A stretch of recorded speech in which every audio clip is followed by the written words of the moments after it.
certainly was a recording artist. I recorded 2 albums for Warner Brothers Records in 1980 and 81 with a band I started here in Washington, D.C. called Urban Burbs. The first time I heard the turntable, I think was probably, of course, when I was very, very young, maybe around 3 years old. My parents had a hi-fi system, and I think it was around that age that not only in listening to music, but I realized the music was coming from somewhere, and I wanted to find out where that was, and I didn't know what to make of this disc spinning on what I later learned was the turntable. And I used to listen as a child to a lot of film scores. I just like movie music a lot and still do. So I like listening to the stereophonic sweep of all these things, but even just using that term, that's not really accurate, because when I was growing up, there was no stereo. So we had to listen to those things in mono, and we didn't really know what stereo was. When I first heard about stereo, I thought I could achieve it because I got 2 transistor radios and put one on this side of my head and one on this side, and I thought I was listening in stereo, but it was really just 2 mono sources. Sound waves reaching the microphone are changed into impulses of electric current. Increased in strength by the amplifier, they flow to the cutting head, moving it back and forth and cutting from side to side in the groove of the record.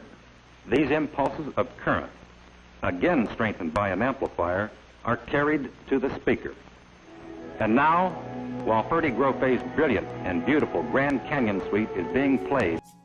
So my turntable is actually very, very old. It's probably from about 1975. It's an old company called Pioneer.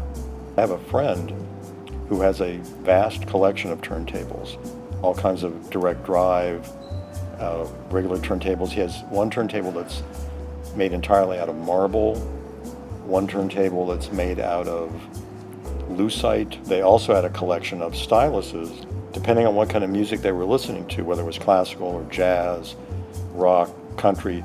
They put in a different stylus depending on the music. I started a band here in Washington, D.C. back around very early 1978.